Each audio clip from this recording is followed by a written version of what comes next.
미치기를 예수님의 이름으로 간절히 축원해 드립니다. 오늘 말씀은 백문일답 예수 그리스도라는 말씀으로 고린도전서 1장 1절에서 9절 말씀, 고린도전서 강의 첫 번째 시간을 갖고자 합니다. 대주제의 말씀은 나의 사랑 천국 같은 내 교회라는 말씀입니다. 우리가 이 고린도전서 강의를 통해서 교회가 무엇인가를 깨닫고 또 교회의 은혜와 축복이 무엇인가를 깨닫고 그 교회의 능력 가운데 모든 일에 승리하는 주의 백성들의 은혜가 있기를 예수님의 이름으로 간절히 축원해 드립니다. 우리가 이 땅에서 반드시 만나야 될 두 가지가 있습니다. 첫 번째는 십자가입니다. 우리가 십자가를 만나는 순간 우리가 예수 그리스도께서 우리를 위해서 돌아가신 것, 그 은혜를 경험하고 나 같은 죄인이 이제는 천국 가게 되었구나, 그 은혜를 경험하게 되지요. 그래서 반드시 십자가를 만나야 됩니다. 십자가를 모르는 사람은 없습니다. 예수님을 안 믿는 사람도 십자가를 알지요. 심지어는 십자가를 좋아하는 사람도 참 많이 있습니다. 근데 십자가는 좋아하는 것이 아니라, 단지 아는 것이 아니라 그 십자가를 경험하는 것입니다. 그럴 때 내가 십자가에서 나도 함께 죽었다는 것이 깨달아지고 내 안에 예수님이 사시는 귀한 삶을 살아가게 될 줄 믿습니다. 두 번째 반드시 우리가 만나야 될 것이 바로 교회입니다. 교회를 만날 때 교회를 통해서 내가 성장하고 성숙하고 천국길로 가는구나 라는 것들을 깨닫게 되고 우리가 변화되는, 성숙하게 되는 하나님의 역사가 나타나게 될 줄을 믿습니다. 그런데 문제는 뭘까요? 문제는 십자가를 경험한 사람들은 상당히 많다는 겁니다. 구원에 대한 확신을 가지고 있는 사람들은 많은데 실제적으로 교회를 만나지 못한 사람들이 너무나 많다는 것입니다. 그래서 신앙이 태어나긴 했는데 자라나지 못하는 그런 신앙인들이 얼마나 많은지 모릅니다. 제 인생의 전환점이라고 하면 가장 먼저는 십자가를 만나서 예수님을 알고 구원받은 것이겠죠. 근데 두 번째는요, 교회를 만나고 내 교회를 만나고 이 내 교회를 통해서 천국 같은 내 교회를 경험할 때 인생의 전환점을 맞이했습니다. 근데 교회를 만난 것은 그렇게 오래되지 않았어요. 제가 예수님을 처음 믿은 것은 이제 유치원 때 예수님을 믿기 시작했고요. 그리고 그 주님을 경험하게 된 것은 초등학교 6학년 때 성령을 받고 또 십자가의 그 은혜를 체험하고 또 구원에 대한 확신을 가졌습니다. 근데 문제는 교회라는 것을 몰랐어요. 그때 신앙생활이 항상 그냥 쳇바퀴를 도는 것입니다. 은혜를 받아요. 그래서 주님이 나와 함께 하시는구나, 그걸 깨달아요. 근데 또 어느 순간 세상에서 또 생활하다 보면 그 주님을 잃어버리고 또 내 마음대로 막 살다가 또 교회도 안 나가고 주일날 예배도 안 나가고 그렇게 살다가 또 하나님이 가만히 안 놔두니까 또 이렇게 떡 치시기도 하고 불러주시기도 하고 또 교회에 나와요. 또 한동안은 또 예배 은혜도 많이 받고 하나님이 살아계시죠. 나는 구원 받았죠. 막 그러다가 또 세상 가운데 또 유혹에 빠져서 또 떠나갔다가 그게 신앙생활인 줄 알았어요. 왔다 갔다 하는 거 항상 그 탕자로 있다가 또 주님께로 왔다가 또 갔다가 왔다가 이게 신앙생활 의례 그러려니 이렇게 생각했습니다. 근데 내 교회를 만나는 순간 나의 신앙이 전부 다 잘못됐구나 이걸 깨닫기 시작했어요. 제가 우리 교회를 만나고 또 내 교회를 만난 것은 한 18년 전 32살 때 예수님을 내 교회를 처음 만났습니다. 제 나이가 가늠이 되죠. 18년 전 32살 때 알아서 생각하시기 바랍니다. 우리 교회를 왔는데 가장 목사님이 많이 하시는 게 내 교회라는 말씀을 굉장히 많이 하셨어요. 그리고 양육을 받는데 그렇게 언변이 뛰어나거나 그렇게 뛰어난 분이 양육을 해주신 건 아니에요. 그런데 양육을 계속 받는데 한 가지 단어가 계속 이 뇌리를 막 스치는 거예요. 거의 처음 들어본 말이었던 것 같아요. 그 말이 바로 내 교회라는 말이에요. 내 교회. 내 교회의 뿌리를 박아야 된다. 내 교회에 붙어 있어야 된다. 그 말씀을 하시고 또 강단을 통해서도 가장 많이 들었던 말씀 중에 또 제 마음을 움직였던 그 말씀이 에베소서 1장 23절 말씀인데요. 우리 같이 한번 읽어볼까요? 시작. 교회는 그의 몸이니 만물 안에서 만물을 충만하게 하시는 이의 충만함이니라. 아멘. 이 말씀이 정말 믿어지기 시작하면서 교회는 예수님의 몸이구나. 또 교회는 우리가 볼 때는 그렇게 크게 능력 있는 것 같지 않은데 만물을 충만하게 하시는 이 충만함이 이 교회에 있다는 거예요. 단지 그냥 능력이 있다는 게 아니라 만물이에요. 만물을 충만하게 하시는 이 충만함이 내 교회에 있다. 그렇다면 이 교회의 능력이 얼마나 큰 것인가, 이것들을 깨닫기 시작하고 하나님께 고백을 했습니다. 또 서원하고 결단을 했습니다. 하나님, 내가 평생 내 교회에 뿌리를 내리겠습니다. 평생 붙어 있겠습니다. 그래서 제가 설교를 할 때도 맨날 붙어 있어야 됩니다. 붙어 있어야 됩니다. 한동안은 계속 그런 설교밖에 안 했어요. 그래서 우리 목사님이 나보고 껌딱지냐고 맨날 그렇게 농담 삼아 이렇게 말씀을 하셨는데, 붙어 있는 거, 이게 생명이구나. 교회와의 나의 관계가 생명의 관계구나. 이걸 깨닫기 시작했어요. 내가 뭘 하는 게 아니라 교회로부터 하나님께서 주시는 그 진행, 하나님의 능력을 내가 받아서 내가 사는구나 이걸 깨닫는 순간부터 신앙이 왔다 갔다 하지 않는 겁니다. 물론 넘어질 때도 있고 죄를 질 때도 있고 그럴 때도 있죠. 근데 교회를 통해서 하나님께서 다시 일으켜 세워주시고 다시 주님의 길을 가게 하시고 다시 천국 길로 저를 인도해 주시는 것들을 경험했습니다. 우리가 정말 중요한 것은 뭡니까? 우리가 십자가를 경험하지 못했다면 십자가를 경험하는 것, 이게 먼저가 되어야 되겠죠. 근데 우리가 십자가를 경험했다면 이제는요, 내 교회를 경험해야 돼요. 내 교회를 만나야 돼요. 내 교회가 얼마나 소중한지, 이 교회가 얼마나 능력이 있는지 이거를 깨달아야 된다는 것입니다. 근데 실제적으로 보면 어떻습니까? 많은 사람들이 교회에 대해서 회의적인 시각으로 바라보는 사람들이 참 많이 있죠. 그래서 예수님은 좋지만 교회는 싫다라고 이렇게 이야기하는 사람도 봤고요. 그리고 또 십자가를 통해서 시험 들었다라는 사람도 한 명도 보지 못했습니다. 예수님 때문에 시험 들었습니다, 이런 말하는 사람들은 거의 한 명도 못 본 것 같아요. 그런데 참 유독 교회 때문에 시험 들었습니다, 이런 말은요 참 많이 들리지 않습니까? 많이 들어봤지요. 성도들 중에서도 교회 때문에 힘들어합니다. 또 우리 교회에 오시는 작년에 이맘때쯤에 만났던 이준희라는 사람이 있습니다. 이름이 이준희가 아니라 준희, 군인 계급인데요. 문산에서 이제 준희로 있는 분인데 교회를 정하지 못했다고 우리 교회로 전화가 왔더라고요. 그래서 제가 그분을 만났는데 여러 교회를 다녔는데 교회에 정착하지 못하고 교회를 정하지 못했다는 거예요. 그래서 왜 교회를 정하지 못하고 계십니까? 이렇게 물어봤더니 교회에서 그렇게 상처를 많이 받았다는 거예요. 교회에 가면은 그 문제점들이 막 드러나더라는 거예요. 어떤 교회를 갔더니 금천에 어떤 교회를 갔더니 그 목사님이 몰래 숨어서 담배를 피더라는 거예요. 그래서 그걸 보면서 아이고 이런 교회 다니면 안 되겠다. 또 딴 교회를 옮겼더니 또 그 목사님이 또 그분이 가는 순간에 또 이혼을 했다는 거예요. 그래서 아이고 이혼한 교회 다니면 안 되지. 또 딴 교회를 갔더니 장로님들이 막 이렇게 싸우고 난리를 치더라는 거예요. 그래서 아이고 이 교회도 안 되지. 막 여러 교회를 막 다녔다는 거예요. 그래서 저한테 이렇게 물어보더라고요. 이 교회는 그런 문제들이 없죠? 이렇게 물어보더라고요. 그래서 제가 이렇게 얘기했습니다. 문제 없는 교회는 없습니다. 이렇게 얘기를 했어요. 그래서 이분이 표정이 되게 안 좋더라고요. 이 교회도 문제가 있나? 그래서 제가 아마 이런 답변을 해주기 원했던 것 같아요. 우리 교회는 절대 그런 문제 없습니다. 우리 교회는 절대 아무 문제 없습니다. 이런 얘기를 해주기를 원했던 것 같은데 제가 문제 없는 교회는 없습니다, 이렇게 얘기를 해주면서 문제 바라보지 말고 예수님 바라보면서 교회 다니면 좋겠어요, 이렇게 얘기했더니 이 교회도 문제가 많나 하면서 이렇게 의심의 눈초리로 바라보면서 몇 번 교회를 주중 예배도 나오고 주일 예배도 나오고 하더니 사라져버리고 연락도 안 받으시더라고요. 근데 정말 중요한 게 뭘까요? 어떻게 하면은 교회는 만물을 충만하게 하시는 이의 충만함인데 왜 사람들은 교회를 신뢰하지 못하고 왜 교회를 바라보면서 문제가 많다고 얘기하고 왜 예수님은 좋다고 얘기하면서 교회는 싫다라고 이렇게 얘기를 할까요? 어떻게 보면 말도 안 되는 얘기 아닙니까? 왜 교회가 이처럼 신뢰를 잃을까요? 가장 큰 문제는 뭐냐면 교회의 문제가 아니라 교회를 바라보는 우리의 시선이 문제라는 것입니다. 교회를 통해서 문제를 바라보는 것이 아니라 예수님을 바라봐야 된다는 것입니다.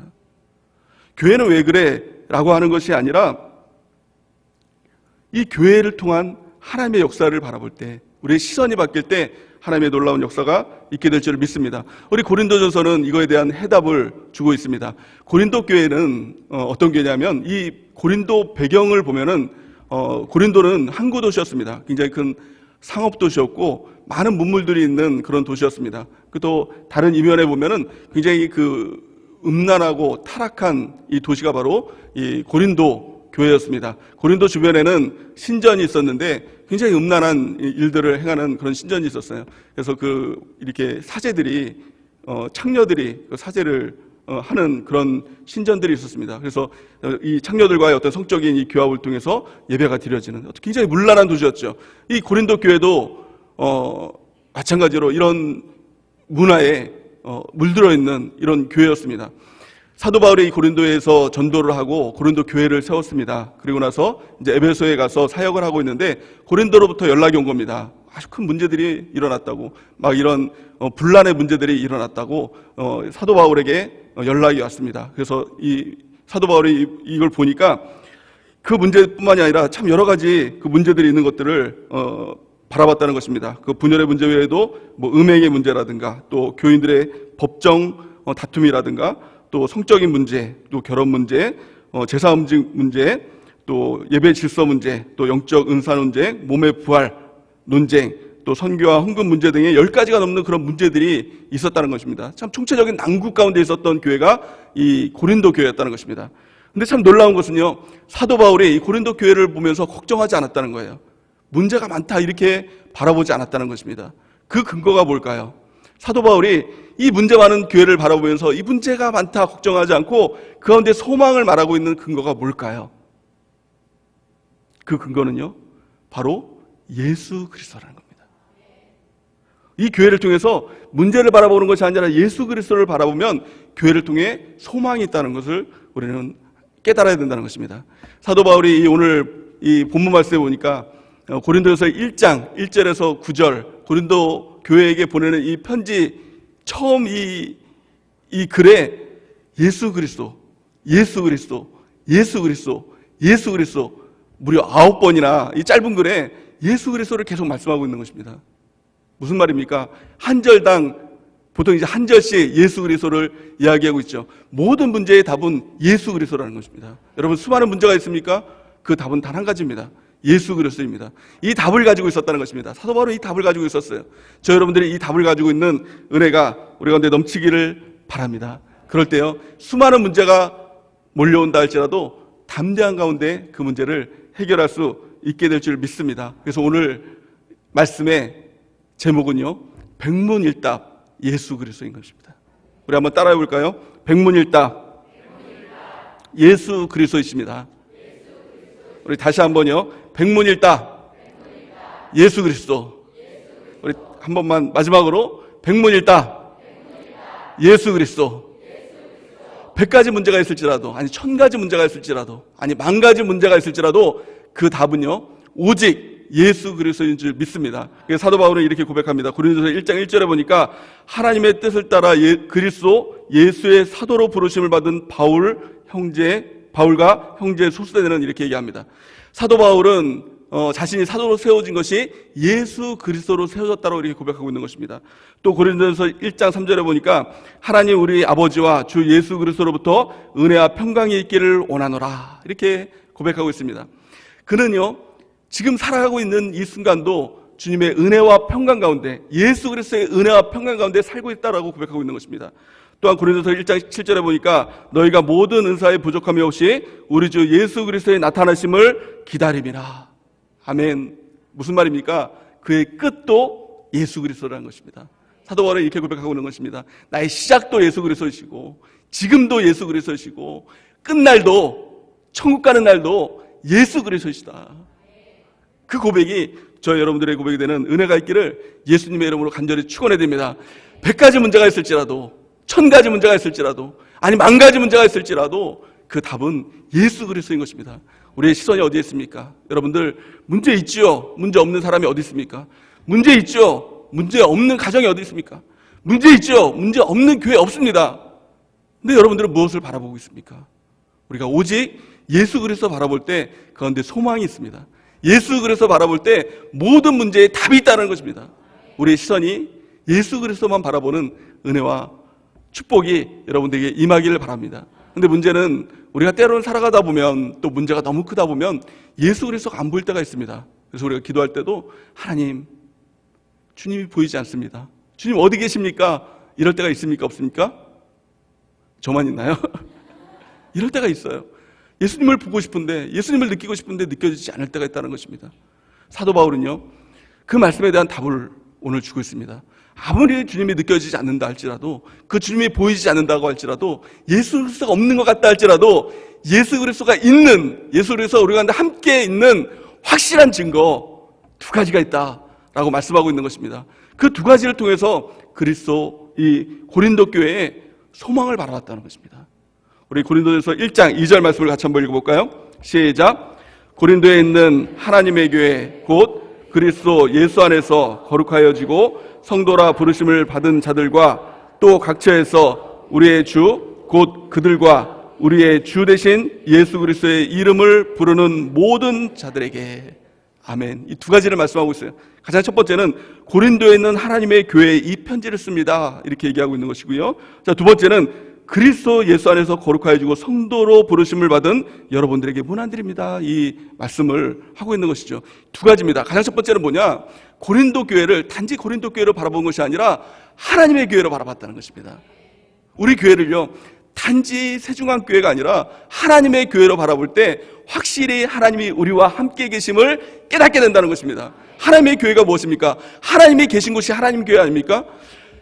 우리 집은요, 제 집은요, 제가 있는 곳이 우리 집이에요. 저를 만나기 위해선 우리 집으로 오면은 퇴근한 다음에는요, 저를 만날 수가 있겠죠. 근데 하나님은 하나님의 교회에 항상 주님이 계시다는 것입니다.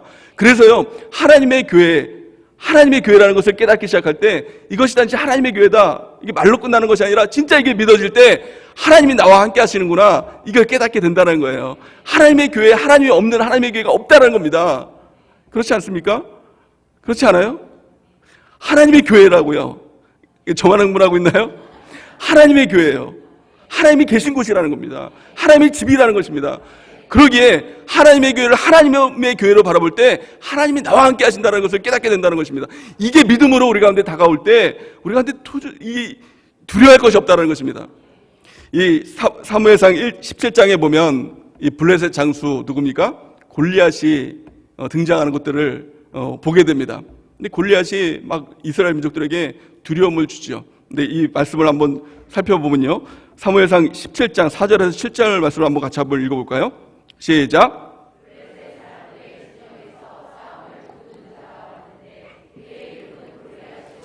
가질 사람들이 그의 키는 6규빗 한 뼘이요, 머리에는 노투구를 썼고 몸에는 비늘 갑옷을 입었으니 그 갑옷의 무게가 놋 5,000세겔이며 그의 다리에는 놋 각반을 찼고 어깨 사이에는 놋 단창을 메었으니 그 창 자루는 배틀째 같고 창날은 철 600세겔이며 방패든 자가 앞서 행하더라.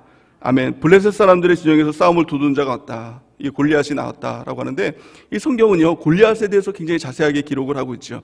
이 자세하게 기록하고 있는 시각이 어떤 시각이냐? 바로 이스라엘 백성이 골리앗을 바라보는 그런 시각이었어요. 그가 너무 두려우니까 그가 너무 자세하게 보이는 거예요. 얼마만큼 자세하게 보이겠습니까? 키가 6규빗 한 뼘이다. 그러니까 우리나라 키로 보면 3m가 된다. 또 놋갑옷은 5,000세겔이다. 57kg다. 누가 재본 사람도 없는데 57kg다. 너무 자세하게 기록하고 있죠. 또 창날은 600세겔, 7kg이 된다. 그게 너무 이렇게 보니까 너무 장대하게 보인 거예요. 너무 자세하게 보이는 거예요. 우리가 두려움이 크면요, 그 사람이 너무 자세하게 보입니다. 코로나에 대한 두려움이 너무 크면요, 코로나에 대해서 쫙 읊습니다. 지금 확진자가 몇 명이고 또 사망률이 뭐 어떻게 되고 너무너무 잘 알아요. 왜 그렇습니까? 두렵기 때문에 그렇다는 겁니다. 그런데요, 우리가 하나님을 두려워하면 사실은 세상의 것들이 그렇게 두려워지가 않습니다. 잘 몰라요. 하나님에 대해서 더 많이 알게 되죠. 근데 이 골리앗이 또 이 두려움을 떨고 있는 이스라엘 민족들에게 뭐라고 이야기하기 시작합니다. 사무엘상 17장 8절에서 11절 보니까 막 하나님을 모독하기 시작하면서 너희 중에서 하나님의 사람이 있으면 나와 싸워보자. 그래서 막 하나님을 굉장히 모욕하기 시작합니다. 근데 이스라엘 백성들이 어떤 반응을 보였느냐? 11절 보니까 사울과 온 이스라엘이 블레셋 사람의 이 말을 듣고 놀라 크게 두려워하니라. 이렇게 말씀하고 있어요. 세상에도 마찬가지로 골리앗들이 참 많이 있습니다. 우리에게 두려움을 줘서 무너뜨리려고 하는 골리앗들이 너무나도 많이 있다는 것입니다. 근데 골리앗만 바라보면 누구라도 사울과 그 백성들이 두려워했던 것처럼 두려워할 수밖에 없다는 것입니다. 근데 다윗 한 사람이, 이스라엘 모든 백성 중에 다윗 한 사람만이 골리앗을 바라본 것이 아니라 하나님을 바라봤습니다. 그랬더니 골리앗이 너무나도 작게 보이는 거예요. 그래서 막대기와 물맷돌을 가지고 골리앗 가운데 나가죠. 근데 골리앗이 보여서, 야, 네가 나를 개로 보냐? 막대기 들고 물맷돌 보고 나한테 이렇게 도전하는 거냐? 이렇게 얘기했습니다. 근데 실제적으로 하나님이 너무 크다 보니까, 하나님을 바라보니까 골리앗이요, 정말 개만큼밖에도 안 보인 거예요. 그래서 이 물맷돌 하나로 충분히 이길 수 있다, 그렇게 나갔다는 것입니다. 다윗이 이렇게 고백을 하죠. 사무엘상 17장 45절 우리 같이 한번 읽어볼까요? 시작. 다윗이 블레셋 사람에게 이르되 너는 칼과 창과 단창으로 내게 나아오거니와 나는 만군의 여호와의 이름 곧 내가 모독하는 이스라엘 군대의 하나님의 이름으로 내게 나아가노라. 아멘. 이 믿음이 저와 여러분들의 믿음이 되길 바랍니다. 하나님을 바라봤더니 골리앗이요 너무나 작게 보이는 거예요. 이 키 3m가 너무나 애기처럼 보이는 거예요. 그러니까 물맷돌을 가지고 그를 죽이겠다고, 때려 죽이겠다고 막 이렇게 어린 다윗이 나가는 것이죠. 근데 결국에는 그것을 통해서 이기지 않습니까? 우리가 골리앗을 바라보면 두려울 수밖에 없습니다. 이 세상에 참 여러 가지 골리앗들이 많이 있습니다. 그런데 우리가 골리앗을 바라보는 것이 아니라 오직 하나님 바라보는 은혜가 있길 바랍니다. 하나님의 시선에서 골리앗을 바라보면요, 골리앗은 정말 아무것도 아닌 거예요. 그렇지 않습니까? 하나님의 시선에서 코로나를 한번 바라보세요. 어떻겠습니까? 하나님이 걱정하시겠습니까? 야, 코로나 이거 좀 큰일 났다. 우리가 똑같이 그렇게 얘기를 하겠습니까? 사스나 메르스나 어떻게 좀 해봤는데 코로나 이거는 정말 내가 손을 쓸 수가 없다. 이건 정말 난적이다. 이렇게 생각할까요? 아무것도 아닙니다. 하나님이 볼 때 이 세상의 그 두려움들은요 아무것도 아닌 겁니다. 우리의 시각이요 하나님의 시각으로 두려움을 바라보는 이 다윗과 같은 시각으로 바뀌는 은혜가 있기를 예수님의 이름으로 간절히 축원합니다. 하나님이 나와 함께 하시다는 믿음만 있으면 되는 것입니다. 무엇을 통해서요? 하나님의 교회를 통해서. 하나님의 교회를 통해서 하나님이 나와 함께 하신다, 이 믿음으로 문제를 바라볼 때 그 어떤 문제도 더 이상 문제가 되지 않습니다. 다윗은요 그의 능력으로 싸운 것이 아닙니다. 하나님의 이름으로 싸웠어요. 하나님이 나와 함께 계시다는 믿음, 이 믿음 하나 가지고 싸웠습니다. 그럴 때 놀라운 일들이 일어나지 않습니까? 우리도 마찬가지입니다. 내 능력으로 싸우는 거 아닙니다. 내 어떤 가지고 있는 자산으로 싸우는 거 절대 아닙니다. 하나님의 이름으로 싸우는 거예요. 나와 함께 계신 주님, 하나님의 교회를 통해서 나와 함께 계신 주님, 그 주님과 함께 이 땅에 승리하는 죄 백성되는 은혜가 있기를 예수님의 이름으로 간절히 축원해야 됩니다. 바울의 시각이 바로 이것이었어요. 하나님의 교회다. 고린도 교회는 문제 많은 교회가 아니라 하나님의 교회다. 하나님이 통치하신다. 하나님이 일하신다. 하나님이 역사하신다. 그럴 때 뭐가 두렵겠습니까? 여러분들, 우리 교회는 무슨 교회입니까? 세중앙교회? 물론 세중앙교회죠. 고린도 교회는 고린도에 있는 하나님의 교회가 마찬가지로 세중앙교회는 세중앙교회의 이름을 가지고 있는 하나님의 교회라는 겁니다.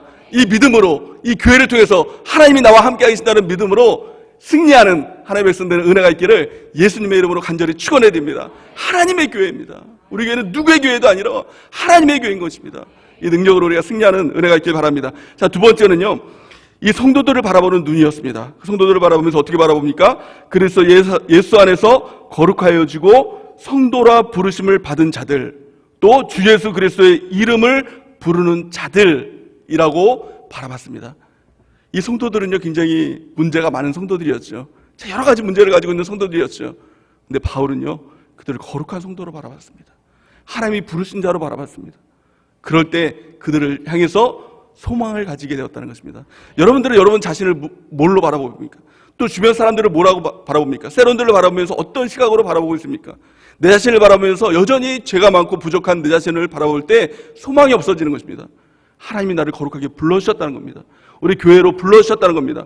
또 주 예수를 부를 수 있도록 성도로 우리를 불러주셨다는 것입니다. 성경은 이렇게 말씀합니다. 고린도전서 12장 3절을 보니까 성령으로 아니고서는 누구든지 예수를 주라 하실 수 없느니라. 믿습니까? 우리가 여전히 죄가 많고 여전히 부족하지만 우리는 주님을 바라보면서 주님이라고 부르고 있어요. 누가 이렇게 부르게 하신 겁니까? 성령이 부르게 하신 겁니다. 성령이 우리를 교회로 불러주신 것입니다. 그러기에 소망이 있는 것입니다. 하나님이 우리를 변화시켜 줄 것입니다. 우리가 이 소망을 갖는 은혜가 있길 바랍니다. 여전히 부족하고 여전히 못나고 여전히 죄가 많은 나일지라도, 여전히 두려워하는 나일지라도 하나님의 함께 하심을 통해서 하나님께서 나를 바꿔주실 것이다. 이게 바로 사도 바울의 자신감이었어요. 고린도 교인들 보면서 문제 많은 성도 이렇게 바라보지 않았습니다. 하나님의 성도, 하나님의 자녀, 거룩한 성도 이렇게 바라봤습니다. 그럴 때 그들을 향해서 꿈을 꾸고 소망을 가지고 하나님께 감사했다라고 성경이 기록하고 있는 것입니다. 고린도전서 1장 4절 우리 같이 한번 읽어볼까요? 시작. 그리스도 예수 안에서 너희에게 주신 하나님의 은혜로 말미암아 내가 너희를 위하여 항상 하나님께 감사하노니. 이렇게 바라봤다는 것입니다. 어떻게 바울이 그들을 보면서 감사할 수가 있어요? 걱정하노니 이렇게 얘기되지 않습니까? 그들의 문제들을 바라보면서. 근데 사도 바울은 문제를 바라본 것이 아니라 예수 그리스도를 바라봤어요. 단지 고린도 교회를 바라본 것이 아니라 고린도에 있는 하나님의 교회를 바라봤어요. 그냥 단지 문제 많은 성도를 바라본 것이 아니라 하나님의 성도를 바라봤어요. 부르신 하나님의 거룩한 백성을 바라봤어요. 그랬더니 그를 통해서 하나님께 감사가 나오기 시작했다는 것입니다. 고린도서 1장 6절 보니까 그리스도의 증거가 너희 중에 견고하게 되어, 이렇게 말씀하고 있어요. 그리스도의 증거가 있어요. 우리는 증거를 가진 사람들입니다. 그 증거가 무엇입니까? 하나님의 교회. 또 그 증거가 무엇입니까? 우리가 하나님을 주님으로 부르고 있다는 것. 이것이 바로 증거인 것입니다. 우리가 보통 죄 하면은 어떤 것들을 생각합니까? 도덕적인 죄악들, 그런 것들을 많이 생각하죠. 근데 가장 큰 죄가 뭡니까? 사실 이것보다 더 큰 죄들은 하나님 믿지 않는 자예요. 믿지 않는 죄는요, 그 지옥으로 직행하는 것입니다. 아니, 예수님을 믿지 않는데 어떻게 천국에 갈 수 있겠습니까? 예수님을 믿지 않는 것이 무엇입니까? 안 될 거야, 못할 거야, 큰일 났네. 이게 다 예수님 안 믿는 겁니다. 하나님을 안 믿는 것입니다. 성경은 이렇게 말씀합니다. 히브리서 11장 6절을 같이 한번 읽어볼까요? 시작. 믿음이 없이는 하나님을 기쁘시게 하지 못하나니 하나님께 나아가는 자는 반드시 그가 계신 것과 또한 그가 자기를 찾는 자들에게 상 주시는 이심을 믿어야 할지니라. 아멘. 우리가 믿음이 없으면 하나님이 우리를 기뻐하지 않는다는 것입니다. 그 믿음이 뭐예요? 하나님께 나아갈 때 교회에는 반드시 하나님이 계시다. 예배 가운데 반드시 하나님이 계시다. 또 하나님을 찾는 자들에게 하나님께서 상 주신다. 하나님이 도와주신다. 하나님이 역사하신다. 하나님이 일하신다. 이 믿음으로 주님 앞에 나갈 때 그 믿음을 통해서 하나님께서 우리를 기뻐하신다라고 말씀하고 있는 것입니다. 하나님은 절대 교회를 포기하지 않으십니다. 교회를 바라보면서 주님의 신부라고 말하고 있기 때문에 그렇습니다. 우리 신부를 어떻게 포기합니까? 사람은 포기할지언정 하나님은 절대로 우리를 포기하지 않는 줄 믿습니다.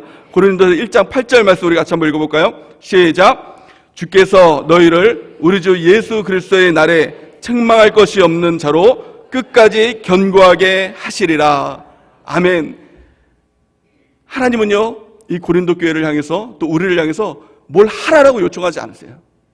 오늘 말씀을 보니까 주께서 너희를 우리 주 예수 그리스도의 날에 책망할 것이 없는 자로 끝까지 견고하게 하시리라. 누가 하신다고요? 우리 주님께서 하신다는 겁니다. 우리를 만들어 가신다는 거예요. 견고하게 하신다는 거예요. 온전한 자로, 죄 없는 자로, 끝까지 견고한 자로 우리를 세우신다는 겁니다. 누가 하신다고요? 하나님이 하신다는 겁니다. 하나님이 하신다는 거예요. 하나님의 교회를 통해서 우리를 불러주시고 우리를 만들어 가신다는 것입니다. 책망할 것이 없는 자로서 우리가 믿을 것은요, 주님밖에 없는 것입니다.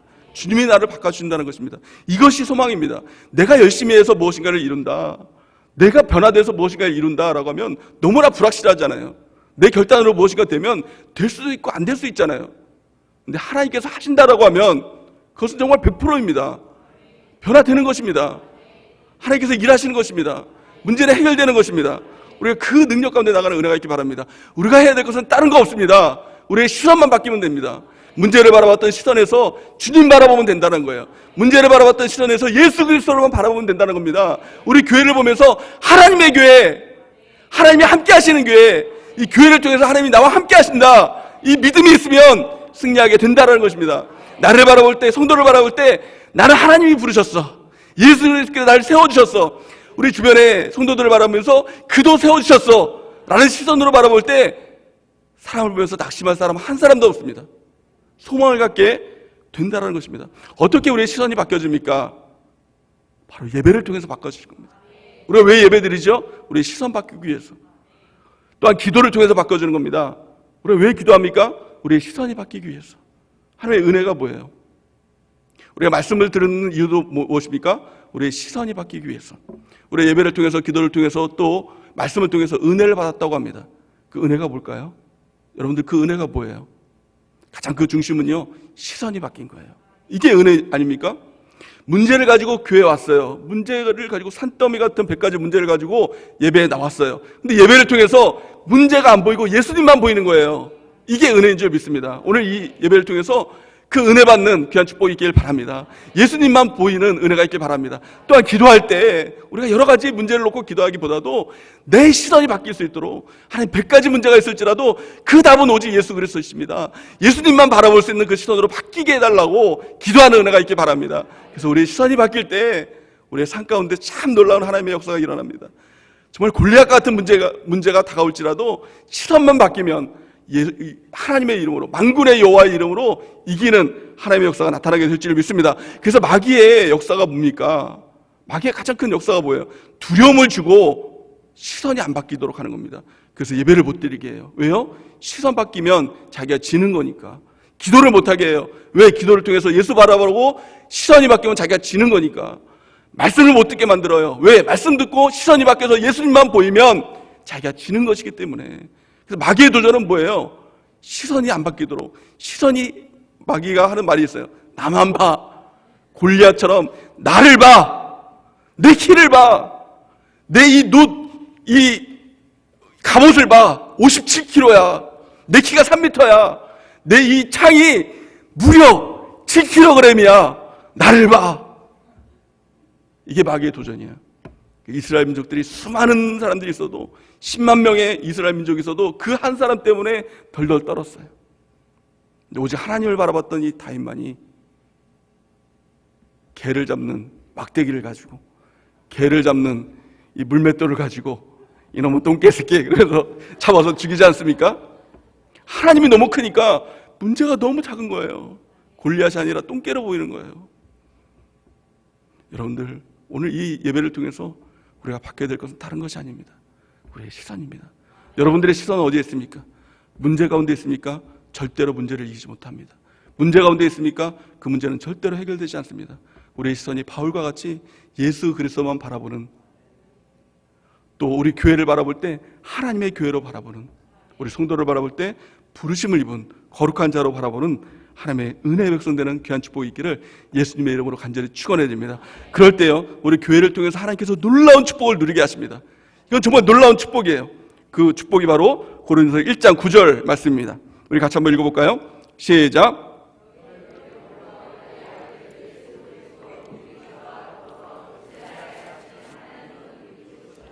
아멘. 그 은혜가 뭐냐? 그 축복이 뭐냐? 교회를 통해서 하나님께서 주신 가장 큰 축복이 뭐냐? 하나님과의 교제입니다.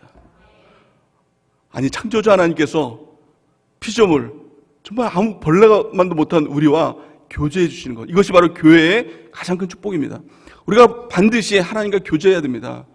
교제는 이게 선택사항이 아닙니다. 교제를 해야, 왜 교제를 해야 되느냐? 이 교제하고 하나님과 친밀한 자만이 갈 수 있는 곳이 바로 천국이라는 거예요. 천국에서 지옥 가는 사람 특징은요, 예수님께서 내가 너를 도무지 모르겠다 하면 지옥 가는 것입니다. 그래서 천국문 앞에서 예수님을 처음 본 사람, 예수님 처음 뵙겠습니다, 지옥 되는 겁니다. 예수님 말씀 많이 들었습니다, 그러면 지옥인 것입니다. 예수님이 우리를 바라보면서 이름 불러주시면서 왔구나, 어서 와, 그러면 천국에 가는 것입니다. 누가 예수님이 우리를 알아주시자는 거예요. 아니, 잘 보세요. 예수님이 모르는 사람이 있을까요? 예수님을 안 믿는다고 그 사람 모를까요? 다 알죠. 예수님은 다 알아요. 근데 내가 너를 도무지 모르겠다, 왜 모른다고 하셨을까? 또 누구를 보면서 안다라고 얘기하면 그 사람은 왜 안다라고 얘기할까? 그 원어적인 의미로 보면 우리가 쉽게 알 수 있습니다. 안다, 모른다, 이 말이 바로 야다라는 말을 쓰는데요, 야다라는 것은 그 사람을 안다, 이름 안다, 지식적으로 안다라는 뜻이 아니라 친밀하다라는 뜻이에요. 얼마만큼의 친밀함이냐? 부부관계만큼의 친밀함이에요. 너무 친하고 친한 거예요. 그러니까 우리가 딱 천국에 가면 알아요. 예수님이 예수님 이렇게 하면 어서 와, 어서 와, 어서 와 하면서 천국으로 인도해 주시는 것입니다. 우리가 이 교제라는 말이 이 부부관계라고 이렇게 얘기했죠. 관계성이라고 얘기했습니다. 천국에 가면은 아마 제가 제일 먼저 찾는 사람 중에 한 사람이 아마 우리 예수님 다음으로 저희 집사람을 좀 찾을 것 같아요. 물론 우리 집사람이 먼저 천국에 간다는 전제 안에서 누가 먼저 갈지 모르겠지만 우리 집사람을 찾을 것 같아요. 우리 집사람 그럼 우리 집사람이 저를 보면서 뭐라고 얘기할까요? 내가 너를 도무지 모르겠다 이렇게 할까요? 아니, 굉장히 반겨주리라 저는 믿습니다. 그리고 우리 집사람을 보면서 여보, 나도 천국 왔어, 나도 천국 왔어, 그러면서 막 반가워할 거 아닙니까? 우리 주님도 마찬가지예요. 이 땅에서 주님과 교제하고 얼마나 그 낯빛 보기를 원할까? 우리 주님도 얼마나 나와 천국에서 같이 영원토록 같이 함께 있기를 원하실까? 그래서 우리가 천국 가는 겁니다. 그래서 우리가 천국을 소망하는 것입니다. 천국이 잘 먹고 잘 사는 곳이라도 소망하시는 분은 없지요. 지금 아직까지 그런 분은 없을 겁니다. 우리 주님과 영원히 동행하고 마귀의 도전 없이 영원히 천국에서 주님과 함께하는 거 생각만 해도 너무 기쁘지 않습니까? 근데 누가 천국 간다고요? 주님과 아는 사람. 무엇을 통해서? 교회를 통해서, 교제를 통해서. 교회의 가장 큰 축복, 교제입니다. 누가 주님과 교제합니까? 시선이 바뀐 사람. 우리의 시선이 문제를 바라봤던 시선에서 주님 바라보는 사람. 이 교회를 바라보면서, 우리 교회를 바라보면서 하나님의 교회로 바라보는 사람. 또 우리 성도들을 보면서 하나님이 부르신 자로 바라보는 사람. 결론부터 말씀을 드리면 이 고린도 교회 굉장히 문제가 많은 교회였습니다. 절대 소망이 없는 교회였어요. 이 교회에는 신학을 공부해서 가르치는 목사님도 없었습니다. 그 어떤 전통도 없는 교회였어요. 그냥 어떤 소망도 전혀 없는 교회였어요. 근데 결론적으로 어떻게 됐습니까? 이 교회가 바뀌는 역사가 일어났어요. 사람은 원래 절대 바뀌는 존재가 아닙니다. 성경에 보면은 이 구스인, 흑인의 비유를 하는데 흑인이 그 피부를 검게 할 수 있느냐 이런 말씀이 있죠. 에스겔 말씀인가요? 또 표범이 그 가죽을 바꿀 수 있느냐? 바꿀 수 없다. 너희도 변화될 수 없다 이렇게 합니다. 사람은 변화되는 존재가 아닙니다. 그런데요, 교회를 통해서 하나님께서 우리를 변화시켜 준다는 겁니다. 고린도 후서 말씀은 고린도 전서의 그 교인들이 바뀌는 내용에 대해서 기록하고 있는 책인데요. 어떻게 그들이 바뀌었느냐? 고린도후서 7장 8절에서 9절 말씀을 같이 한번 읽어볼까요? 시작. 그러므로 내가 편지로 너희를 근심하게 한 것을 후회하였으나 지금은 후회하지 아니함은 그 편지가 너희로 잠시만 근심하게 한 줄을 알미라. 내가 지금 기뻐함은 너희로 근심하게 한 까닭이 아니요 도리어 너희가 근심함으로 회개함에 이른 까닭이라. 너희가 하나님의 뜻대로 근심하게 된 것은 우리에게서 아무 해도 받지 않게 하려 함이니라. 아멘. 고린도 교인들이 전부 다 회개하고 변화되는 하나님의 역사가 나타나게 되었다는 것입니다. 또한 고린도 후서 7장 11절 우리 같이 한번 읽어보겠습니다. 시작. 보라, 하나님의 뜻대로 하게 된 이 근심이 너희로 얼마나 간절하게 하며 얼마나 변증하게 하며 얼마나 분하게 하며 얼마나 두렵게 하며 얼마나 사모하게 하며 얼마나 열심히 있게 하며 얼마나 벌하게 하였는가. 너희가 그 일에 대하여 일체 너희 자신의 깨끗함을 나타내었느니라. 아멘. 이 바울의 시각대로 정말 이 하나님의 교회, 하나님을 통한 하나님의 역사가 나타나게 되었다는 것입니다. 또한 이 성도들을 하나님께서 부르시고 그를 온전한 자로 세워주시는 하나님의 역사가 나타나게 되었다는 것입니다. 누가요? 누가 했습니까? 하나님이 하셨다는 겁니다. 하나님이 하시는 겁니다.